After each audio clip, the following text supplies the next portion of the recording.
Aku punya gelar doktor dalam psikologi, tapi bukan dari kertas murahan yang digantung di dinding. Ijazahku datang dari kehidupan nyata, dari jalanan. Psikologi jalanan. Beberapa hari lalu ada seorang pria datang padaku dan berkata, "Saudaraku, aku punya kecemasan. Mau tahu kenapa kamu cemas? Aku akan jelaskan. Karena kamu memang pantas merasa cemas. Tikus selalu hidup dengan rasa cemas. Kenapa? Karena ia tahu siapapun bisa menginjaknya kapan saja. Dan itulah dirimu, lemah, rapuh, tanpa perlindungan. Tapi beruang, tidak pernah mengenal kecemasan. Saat mendengar suara, ia tidak berpikir, mereka akan membunuhku. Ia justru berpikir, apa yang bisa kuhancurkan sekarang? Itu cara berpikir yang sama sekali berbeda. Dan itulah sebabnya kamu cemas, karena kamu bukan siapa-siapa. Kalau kamu kuat, kaya, punya wibawa dan kekuasaan, kamu tidak akan pernah tahu apa itu cemas. Rasa takut hanya ada pada yang kecil, yang lemah. Jadi jangan datang padaku dengan alasan. Kamu tidak butuh obat, tidak butuh terapi psikologis. Yang kamu butuhkan adalah berlatih, membangun tubuhmu, menghasilkan uangmu, dan mengambil tempatmu di antara para pria. Ketika kamu jadi seperti beruang, kecemasan akan hilang. Sebagai dokter pikiran, aku katakan padamu, kecemasanmu adalah bukti bahwa kamu lemah. Ubah dirimu, maka hidupmu pun akan berubah. Bolehkah kita menyebutnya gangguan kecemasan, padahal sebenarnya itu adalah konsekuensi alami dari kelemahanmu? Jika kamu meletakkan tanganmu dekat api lalu merasa panas dan terbakar, apakah itu penyakit? Tidak, itu tubuhmu yang memberi sinyal, menjauhlah dari api. Kecemasan sama halnya. Bukan penyakit, melainkan pesan dari tubuhmu. Rohmu berbisik ke otakmu, kamu pengecut, takutlah. Setiap kali aku bertemu pria yang bilang dia cemas, aku berpikir, tentu saja, aku bisa menghancurkanmu dalam hitungan detik dan kamu tidak akan tahu bagaimana itu terjadi. Itulah sebabnya kamu gemetar, karena kamu tahu kebenaran itu jauh di dalam dirimu. Saat seorang pria mencapai puncak kejantanan, dia mengerti sesuatu yang fundamental. Kematian bukanlah yang terburuk, selama kamu mati untuk sesuatu yang pantas. Tragedi sejati adalah hidup tanpa tujuan. Jika kamu tertembak saat memperjuangkan kebenaran, tidak ada kecemasan. Sebaliknya, hanya gagah berani yang membara. Begitulah para pria zaman dulu saat pergi berperang. Kecemasan hanyalah pengecut. Dan obat sejati untuk kecemasan adalah kekuatan, keberanian, dan tindakan. Sementara kamu duduk di kamarmu yang gelap, bermain catur di kepalamu, menghitung setiap langkah. Setiap kemungkinan, setiap respons yang mungkin datang dari dunia ini. Jika aku melakukan ini, itu mungkin terjadi, lalu mungkin terjadi yang lain. Begitulah hidupmu terbuang, karena kamu tak bergerak. Sementara kamu tenggelam dalam lautan kemungkinan yang tak berujung, permainan sebenarnya, permainan jalanan, sudah dimulai, dan kamu kalah karena berdiri tanpa bergerak. Berpikir berlebihan menghancurkanmu. Itu racun, kecanduan kelumpuhan yang kamu kira strategi. Kamu membayangkan dirimu jenius yang menghitung langkah berikutnya. Bukan. Kamu cuma pengecut di depan papan ilusi, menolak menaruh satu batu pun di papan nyata. Hidup bukanlah pertandingan catur dengan aturan jelas dan waktu tak terbatas. Hidup itu catur jalanan, dimainkan cepat di atas kap mobil rusak, dengan hitungan 20 detik, dan pria di hadapanmu siap menampar wajahmu jika kamu terlambat. Di catur ini, yang bergerak pertama dengan percaya diri dan tegaslah yang menguasai. Bukan karena gerakannya selalu sempurna, tapi karena ia memaksa lawan untuk bereaksi, menetapkan irama, menentukan frame. Yang berpikir terlalu lama akan kalah, kehilangan waktu, kesempatan, dan rasa hormat. Sementara kamu sibuk menghitung gerakan sempurna, lawanmu sudah mengambil 3 bidakmu. Rencanamu yang hebat tidak lagi bernilai, karena papan sudah berubah sementara kamu masih terpenjara di kepalamu. Ini bukan ajakan untuk gegabah dan bodoh. Tentu berpikir itu perlu, tapi harus cepat, tajam, dan selalu mengarah ke tindakan. Hidup bukan pelajaran akademis, melainkan perhitungan perang. Aku pernah berada di posisi di mana aku harus memutuskan dalam hitungan detik, dengan jutaan yang dipertaruhkan, bahkan nyawaku. Tidak ada waktu untuk merenung. Aku bergantung pada persiapan, pada ribuan jam yang kumiliki untuk belajar. Aku menganalisis cepat, mengambil keputusan, dan saat melakukannya, Aku berkomitmen 100%. Tanpa menoleh ke belakang, tanpa penyesalan. Pikiranku berhenti menyia-nyiakan energi menanyakan, bagaimana kalau gagal? Dan semua fokusku beralih ke, bagaimana caranya berhasil? Kamu terlalu banyak berpikir karena takut melakukan kesalahan, takut terlihat bodoh. Kamu lebih peduli menjaga harga dirimu daripada memenangkan permainan. Kamu memilih untuk tidak bermain daripada berisiko kalah, itu pola pikir mangsa. Pemangsa sejati, pemain jalanan sejati, tahu bahwa kesalahan tak terelakkan. Itu bagian dari jalan. Dia tidak melihatnya sebagai penilaian atas nilai dirinya, melainkan sebagai data dari realitas. Bergerak, gagal? Oke. Dia tidak menangis, tidak berhenti. Dia ambil pelajaran, ubah rencananya, dan bergerak lagi. Sekarang lebih cerdas, lebih cepat, karena ia belajar dari data nyata di papan, bukan dari ilusi di kepalanya. Pikiranmu telah menjadi penjaramu. Kamu memutar-mutar adegan yang sama, dialog yang sudah lewat, dialog yang belum terjadi, kesepakatan yang mungkin datang. Kamu hidup dalam loop simulasi tanpa akhir. Memutus loop itu hanya bisa dilakukan dengan tindakan. Tindakan adalah palu yang mematahkan jeruji overthinking. Lain kali kamu terjebak di kepalamu, siap telepon, siap mendekati seorang wanita, terapkan aturan sederhana, aturan 3 detik. Mulai dari momen ide muncul, kamu punya 3 detik untuk bergerak. 1, 2, 3. Jika kamu tidak bergerak, jendelanya tertutup. Kelumpuhan menang. Latih refleks ini. Jangan beri dirimu ruang bernegosiasi dengan kelemahan. Potong langsung dengan aksi instan. Karena catur jalanan hidup tidak dimenangkan oleh yang paling pintar, melainkan oleh yang paling tegas. Yang memadukan pikiran tajam dengan eksekusi tanpa ampun. Yang paham bahwa momentum adalah kekuatan alami, dan momentum hanya lahir dari langkah pertama. Sementara kamu duduk menunggu momen sempurna dan rencana lengkap, lawanmu sudah 3 langkah di depan. Siapapun yang menguasai pusat papan adalah yang menentukan ritme permainan, sementara kamu hanya bereaksi terhadap realitas yang sudah dibuat untukmu. Berhenti menjadi penonton dalam hidupmu. Ambil langkahmu sekarang. Setiap detik yang kamu habiskan terjebak dalam pusaran overthinking, energimu layu, merembes keluar seperti asap dari api yang membara di dalam. Overthinking membunuh aura emu karena menampakkan ketidakpercayaan diri. Orang tidak perlu membaca pikiranmu untuk mengetahuinya. Mereka membaca keraguanmu, mencium rasa ragu yang tersembunyi, dan bertindak berdasarkan itu. Saat kamu mendekati sekelompok orang tetapi ragu 1 detik lagi mencoba menghitung langkah masuk yang sempurna, tubuhmu membocorkannya. Henti sebentar, perubahan berat badan, kedipan tegang. Semua adalah pengakuan nonverbal yang berteriak, aku tidak yakin, aku tidak tahu apakah aku pantas di sini. Kelompok itu menangkapnya seketika. Mereka menutup jarak. Mereka melihatmu sebagai orang asing, seseorang yang tidak bergerak dengan percaya diri seperti mereka. Sebelum kamu mengucapkan sepatah kata pun, mereka sudah menempatkanmu di posisi lebih rendah. Keraguanmu mengkhianatimu. Pria dengan kehadiran sejati tidak menawar dirinya sendiri dalam gerakan sosial sederhana. Ia bergerak langsung. Masuk ke tengah orang lain secara alami, seolah itu haknya sejak lahir. Tubuhnya mengirim pesan kejelasan dan keyakinan karena pikirannya tidak sibuk dengan debat internal. Pikirannya hadir, mengamati, siap memimpin tanpa minta izin. Ia tidak overthinking karena membangun kepercayaan diri lewat pengulangan dan pengalaman. Otaknya sudah menghitung ribuan kali dalam situasi nyata, dan sekarang bekerja seperti autopilot dengan presisi tinggi. Sementara kamu, overthinking membuatmu menjadi lawan yang lemah. Saat orang lain berbicara padamu, kamu tidak benar-benar mendengarkan. Kamu terjebak di kepalamu sendiri menulis kalimat berikut dengan panik, takut bagaimana tampak, terintimidasi oleh keheningan. Hasilnya, tidak ada koneksi nyata. Lawanmu merasakan ketidakhadiranmu, merasakan bahwa kamu membaca naskah yang sudah disiapkan, bukan berbicara dengan mereka secara jujur. Apa yang kamu pancarkan bukan energi percaya diri, melainkan energi cemas dan kepura-puraan. Itu bukan kehadiran sejati. Orang-orang di sekitarmu merasakannya, meskipun mereka tidak tahu alasannya. Dan alasannya sederhana, kelumpuhan internalmu menular. Saat seorang wanita menanyakan sesuatu dan kamu lama menjawab, bukan karena berpikir dalam-dalam, tapi karena menimbang kata-katamu untuk mencoba menyenangkan dia langsung menangkap itu. Dia melihat mesin berputar di belakang matamu.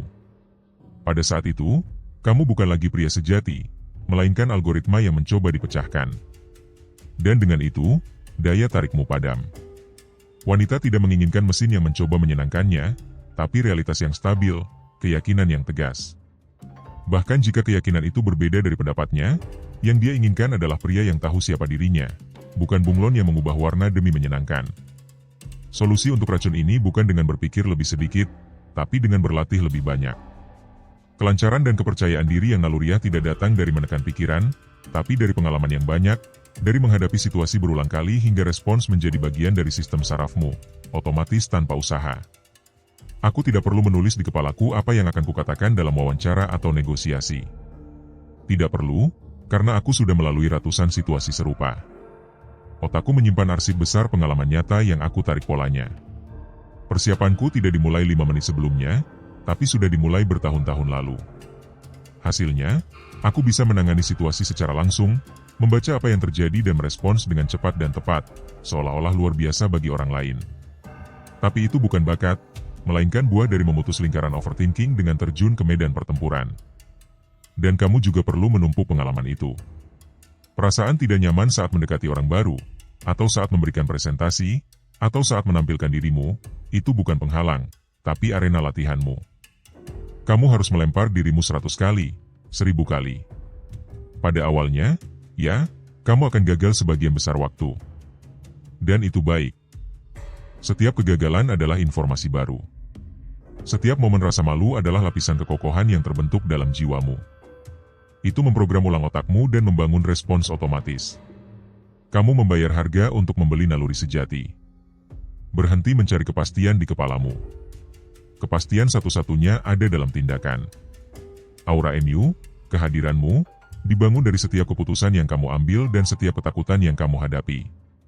Kamu tidak bisa membangun kepercayaan sejati dari asumsi imajinasi. Kepercayaan dibangun dari pengalaman nyata, dari kemenanganmu dan bekas luka yang ditinggalkan kekalahanmu.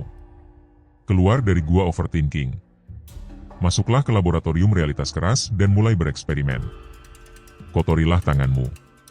Kepercayaan yang kamu cari tidak ada dalam pikiranmu, tapi dalam lumpur, keringat, dan darah di medan pertempuran. Di sanalah kamu akan menemukannya. Mentalitas tindakan segera ini adalah inti dari bertahan hidup di hutan. Karena dunia adalah hutan nyata yang penuh predator dan mangsa. Bukan aula universitas yang memberi nilai untuk diskusi panjang. Di hutan, tidak ada tempat untuk yang ragu-ragu. Singa, baik secara metaforis maupun nyata, menyerang begitu mereka mencium bau keraguanmu. Keraguanmu memiliki bau, dan baunya adalah undangan terbuka bagi siapapun yang ingin memanfaatkannya. Dalam perdagangan, itu adalah pesaing yang merebut pasar sementara kamu masih memoles strategimu. Dalam negosiasi, itu adalah lawan yang menangkap keraguanmu dan memperketat syaratnya. Dengan wanita, itu adalah pria lain, lebih tegas, yang mendekatinya sementara kamu masih menghitung momen sempurna. Keraguanmu adalah peluang bagi orang lain. Pemenang memahami fakta ini secara naluriah, dia memutuskan terlebih dahulu, menyesuaikan kemudian, dan memperbaiki sambil bergerak. Inilah prinsip pertempuran. Seorang pemimpin di medan perang tidak punya kemewahan menunggu informasi lengkap. Dia bergerak di tengah kabut perang, di tengah kekacauan dan data yang tak lengkap. Namun, dia harus mengambil keputusan. Keputusannya didasarkan pada naluri, pengalaman, dan informasi yang tersedia di hadapannya. Karena dia memahami satu kebenaran sederhana, rencana biasa yang dieksekusi dengan cepat dan tegas, mengalahkan rencana sempurna yang ditunda dan diragukan selama seminggu. Ketika dia memerintahkan pasukannya maju, dia tidak buta. Dia mengamati reaksi musuh, menangkap titik lemah baru, menemukan kekuatan tersembunyi, dan menyesuaikan rencananya secara real-time. Dia mengubah, bermanuver, memperkuat. Dia tidak terpaku pada rencana awal yang ternyata salah. Kepercayaannya tidak tergantung pada keputusan pertama, tapi pada kemenangan akhir. Sementara itu, kamu adalah tawanan ketakutanmu sendiri. Lumpuh oleh gagasan membuat keputusan yang salah, menunggu kepastian yang tak akan pernah datang. Kepastian diciptakan melalui tindakan, bukan dengan menunggu. Ketika saya meluncurkan kursus online pertama saya, itu masih sangat primitif dibandingkan dengan yang saya miliki sekarang. Penuh kekurangan, tapi tetap dirilis. Saya tidak menunggu kesempurnaan. Dengan meluncurkannya, saya mendapat hal paling berharga, umpan balik nyata dari pasar. Klien memberitahu saya apa yang berhasil, apa yang gagal, dan apa yang mereka inginkan lebih. Saya menyesuaikan sambil bergerak, merilis versi 2.0, lalu 3.0, dan seterusnya. Sementara itu, pesaing saya terjebak dalam upaya membangun platform sempurna. Ketika mereka akhirnya meluncurkannya, saya sudah menguasai 90% pasar. Saya memiliki produk yang terbukti di lapangan, dan pasukan klien yang menjadi saksi. Saya menang karena kecepatan, bukan kesempurnaan. Berhentilah mencari jalan yang benar. Hanya ada satu jalan, jalan yang kamu ciptakan sambil berjalan. Psikologi jalanan tidak menghargai diskusi panjang atau teori akademis. Ia menghargai keberanian. Ia menghargai tindakan. Orang akan lebih menghormatimu jika kamu melakukan langkah berani meski salah, daripada tetap diam ragu-ragu dengan dalih kebijaksanaan. Karena kesalahan memberimu pelajaran, sedangkan diam hanya menimbulkan ketakutan yang lebih besar. Kamu harus percaya pada instingmu. Instingmu bukan sihir. Itu adalah pemrosesan cepat dari pikiran bawah sadar terhadap ribuan pengalaman dan sinyal yang kamu tangkap tanpa sadar. Itu komputer internalmu yang memberi opsi terbaik yang tersedia. Kamu harus belajar mendengar suara pertama itu, yang cepat dan tegas, dan bergerak sebelum pikiran rasionalmu yang penuh kekhawatiran mulai menenun ribuan alasan. Mulailah hari ini. Jadikan ini permainan. Saat menghadapi keputusan sederhana, apa yang akan kamu makan, klub olahraga mana yang dipilih, berikan dirimu hanya 5 detik untuk memutuskan, lalu lakukan. Jangan mundur, jangan ubah keputusanmu. Kamu sedang melatih otot keputusan. Dan otot ini hanya tumbuh melalui pengulangan. Karena hutan tidak berhenti. Predator selalu dalam mode berburu. Keraguanmu, berpikir berlebihan, bukan istirahat, itu adalah penyerahan diam-diam. Seolah-olah kamu menundukkan leher berharap tidak digigit. Tapi mereka akan melakukannya. Karena kelemahan di dunia ini adalah undangan terbuka untuk diserang. Pilihlah menjadi singa. Yang bergerak dengan cepat dan mematikan, dengan keyakinan yang menakutkan. Yang mengendalikan jalannya saat berlari mengejar mangsa. Karena yang ragu, yang menunggu, adalah pria yang sudah selesai, hanya belum jatuh. Segala sesuatu di dunia ini, uang, kekuasaan, wanita bernilai tinggi, mengikuti pria yang bergerak. Bukan yang memiliki ide terbaik, bukan yang sibuk memamerkan niat, melainkan yang mengeksekusi. Tindakan adalah magnet sejati. Uang tidak pergi kepada pria yang menyimpan rencana sempurna di laci mejanya sambil menunggu waktu yang tepat. Uang mengalir kepada mereka yang berani meluncurkan sesuatu yang belum sempurna, menerima masukan, dan mengembangkannya. Kepada mereka yang menelepon, menutup kesepakatan, mengambil risiko. Karena uang adalah energi, dan energi ini selalu tertarik pada gerakan. Ia membenci stagnasi. Bahkan rekening ban besar jika tetap dia mulai mati, inflasi memakannya, peluang lewat di sisinya. Modal mencari gerakan. Dan jika energi, waktumu, dan inisiatifmu dibekukan oleh keraguan, modal dunia akan mengabaikanmu sepenuhnya. Kekuatan tidak diberikan kepada mereka yang piawai berdiskusi di komite. Kekuatan diberikan kepada yang bergerak ketika yang lain membeku. Kekuatan adalah tanggung jawab, dan orang secara naluriah menyerahkannya kepada pria yang menunjukkan kepercayaan diri dan kemampuan memimpin dalam krisis apapun, dalam perdagangan, dalam keluarga, bahkan saat kecelakaan di jalan. Perhatikan baik-baik, siapa yang maju? Jarang yang paling kompeten di atas kertas, melainkan yang memulai dengan perintah jelas dan bergerak. Tindakan ini memotong kabut ketakutan di sekitar orang lain, sehingga mereka mengikuti dengan nyaman. Ia tidak meminta kekuasaan, ia mengambilnya, karena ia mengisi kekosongan yang ditinggalkan oleh keraguan orang lain. Dan wanita bernilai tinggi tidak mengikuti pria yang menghabiskan seluruh kencan hanya bertanya, "Mau apa kamu?" "Sesukamu sayang." Itu bukan kelembutan, itu menyerahkan kepemimpinan. Mereka mengikuti pria yang berkata, "Kenakan sesuatu yang bagus, aku akan menjemputmu jam 8, tempatnya akan menyenangkan." Itu pria tegas, yang memimpin pengalaman, membebaskannya dari beban keputusan, dan memberinya rasa nyaman dalam feminitasnya karena ia percaya pada maskulinitasnya. Pria yang ragu memilih restoran, seringkali adalah pria yang sama yang akan ragu saat-saatnya mengambil keputusan hidup yang menentukan.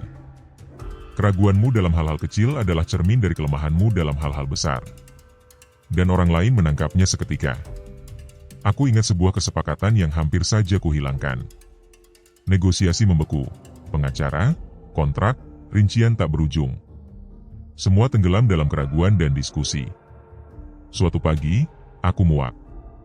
Aku mengambil telepon dan langsung menghubungi manajer pihak lain, melewati semua perantara, dan berkata, "Kita berdua tahu kesepakatan ini menguntungkan. Keraguanmu membuat kita kehilangan $100.000 per hari. Aku punya kontrak final di sini. Kamu punya 1 jam untuk menandatangani, kalau tidak aku akan bawa uang dan waktuku ke tempat lain." TikTok. Hening. Aku menutup telepon. Dan hanya dalam 30 menit, kontrak itu ditandatangani. Mengapa? Karena keraguan dipotong oleh keputusan yang tegas, kadang bahkan dengan ancaman kerugian. Inilah yang benar-benar dipahami orang. Jalanan mengajarkanmu kebenaran ini, dunia adalah cerminan dari tindakanmu atau kemalasanmu. Jika hidupmu berhenti, tanpa uang, tanpa kekuatan, tanpa penghormatan, itu karena kau menghabiskan hidupmu ragu-ragu, menunggu izin, menunggu momen yang sempurna. Seolah-olah kau berdiri di tengah sungai penuh peluang, tapi mengeluh kehausan karena takut menunduk dan minum. Berhenti melihat tindakan sebagai sesuatu yang besar atau istimewa. Itu hanyalah langkah berikutnya, keputusan berikutnya. Daripada membuang 1 jam memikirkan latihan mana yang akan kau lakukan, keluar dan berlari. Daripada menghabiskan sehari merencanakan panggilan penjualan pertamamu, ambil telepon dan hubungi. Kejelasan tidak datang dari berpikir, tetapi dari eksekusi. Jalan tidak terbuka sebelum kau bergerak, ia dibangun saat kau melangkah. Keraguanmu adalah jangkar yang menahanmu pada pria yang kau sekarang. Jika kau ingin menjadi pria yang bisa kau capai potensinya, kau harus memotong tali-tali itu. Dan satu-satunya alat untuk itu adalah pisau tajam tindakan segera, berulang kali. Berhenti menjadi penonton yang hanya membahas permainan. Jadilah tangan yang memindahkan bidak di papan. Uang, kekuatan, dan wanita bukanlah hadiah yang menunggu pemenang, melainkan teman perjalanan yang bergabung denganmu secara alami ketika kau menunjukkan dengan jelas bahwa kau tahu tujuanmu dan tidak ada yang bisa menghentikanmu. Kau masih menjadi tawanan ilusi yang mengatakan bahwa berpikir adalah tindakan. Apakah kau benar-benar percaya bahwa rencanamu yang brilian atau ide revolusionermu memiliki nilai dengan sendirinya? Tidak ada nilainya. Ide, sekeren apapun, jika tetap di kepalamu atau tertulis di buku catatan, nilainya 0. Itu adalah energi yang tidak diinvestasikan, dengan kata lain, kegagalan. Pikiranmu tidak membayar tagihan. Masyarakat modern telah mengultuskan, berpikir, sesi brainstorming, dan rapat strategi. Ruangan penuh orang yang berdiskusi berjam-jam, dan pada akhirnya, rapat lain menunggu. Ini adalah panggung produktivitas, bukan produktivitas sejati. Sementara itu, kau membakar hal paling berharga yang kau miliki, waktumu, sementara jendela peluang tertutup. Hanya tindakan yang menciptakan kekayaan. Hanya tindakan yang membangun kekuatan. Pasar, dan seluruh alam semesta, tidak menghargai idemu, tapi eksekusimu. Kau mungkin punya ide terbaik untuk sebuah aplikasi, tapi jika kau tidak memprogramnya, atau tidak mempekerjakan orang untuk memprogramnya, tidak meluncurkannya, memasarkan, dan menjualnya, ide itu akan mati bersamamu. Dan akan datang orang lain, dengan ide yang mungkin lebih lemah, tapi eksekusinya tanpa ampun, dan menjadi jutawan. Sementara kau duduk mengeluh bahwa dia mencuri idemu. Tidak ada yang mencuri apapun darimu. Dia bekerja, dan kau tidak. Selesai. Aku membangun kerajaanku bukan karena aku paling pintar secara akademis. Aku mengenal orang-orang yang secara intelektual lebih cerdas dariku di atas kertas, tapi kebanyakan dari mereka tetap menjadi tawanan kesempurnaan palsu dan analisis berlebihan. Sementara orang lain masih mempelajari pasar, aku sudah meluncurkan produkku, meskipun tidak sempurna. Dan produk yang belum sempurna itu mulai menghasilkan uang. Uang yang belum sempurna, tapi memberiku sesuatu yang jauh lebih berharga. Data nyata, kemampuan untuk mempekerjakan staf pertamaku, dan yang terpenting, momentum. Momentum adalah mata uang terkuat di tahap awal setiap proyek. Ia seperti bola salju yang mulai menggelinding menuruni bukit. Sedangkan bola saljumu, ide, sempurnamu, masih mencair di puncak karena kau takut untuk mendorongnya. Kau harus menumbuhkan kebencian yang tulus terhadap berpikir tanpa diikuti aksi instan. Setiap kali ide muncul, jangan tanyakan pada dirimu, bagaimana aku bisa menyempurnakannya lebih lanjut? Tapi tanyakan, langkah praktis pertama apa, sekecil apapun, Yang bisa kulakukan sekarang untuk memindahkannya dari kepalaku ke dunia nyata? Mendaftarkan nama domain. Panggilan pertama dengan calon klien. Baris pertama kode. Langkah-langkah kecil, tidak indah, tidak sempurna, tapi nyata. Dan apa yang nyata lebih kuat daripada apapun yang sempurna di kepalamu. Di dunia nyata, ide tidak bernilai apa-apa. Hasillah yang menentukan segalanya. Pria yang menghabiskan hari memindahkan batu bata dari satu tempat ke tempat lain akan membangun lebih banyak daripada pria yang menghabiskan hari bermimpi dengan arsitek tentang istana sempurna. Karena pada akhirnya, yang pertama memiliki tumpukan batu bata untuk mulai membangun, sementara yang kedua hanya memiliki selembar kertas. Berhenti mencintai ide-idemu. Ide itu murah, semua orang memilikinya. Yang langka adalah disiplin, ketangguhan, dan etos kerja yang mendorong ide itu melalui neraka eksekusi hingga menjadi sesuatu yang bernilai, uang di rekeningmu. Berhenti menjadi filsuf kesuksesan potensialmu. Jadilah pekerja nyata. Letakkan satu batu bata. Lalu satu lagi. Lalu satu lagi. Jangan pikirkan katedralnya sekarang. Fokuslah meletakkan satu batu bata hari ini, satu batu bata pada jam ini, dengan kesempurnaan penuh. Kecemasan dan kelumpuhan akibat overthinking muncul ketika kamu menatap jurang besar antara posisimu sekarang dan tempat yang ingin kamu capai. Jurang itu melumpuhkanmu. Solusinya sederhana, fokuslah pada batu bata berikutnya. Langkah kecil, mudah, tak ada alasan untuk tidak melakukannya. Dan saat ribuan batu bata itu menumpuk, hari demi hari, kamu akan mendapati dirimu telah membangun istanamu sendiri, sementara orang lain masih menggambar rencana yang tak akan pernah menjadi nyata. Ide-idemu hanyalah kerangka. Bangunan sejati hanya dibuat dari satu bahan yang dihormati dunia, kerja nyata yang diselesaikan. Inilah inti dari psikologi realistis. Kebenaran yang tidak akan kamu temukan di universitas manapun, sederhana, keras, dan tak terbantahkan. Entah kamu bergerak, atau tetap tak terlihat. Tidak ada jalan tengah. Tidak ada, hampir berhasil. Memori hutan manusia tidak menyimpan nama mereka yang hampir memulai sesuatu. Tidak ada yang menceritakan pada anaknya kisah pria yang punya ide hebat tapi menunggu momen sempurna. Tidak ada patung untuk orang-orang yang ragu.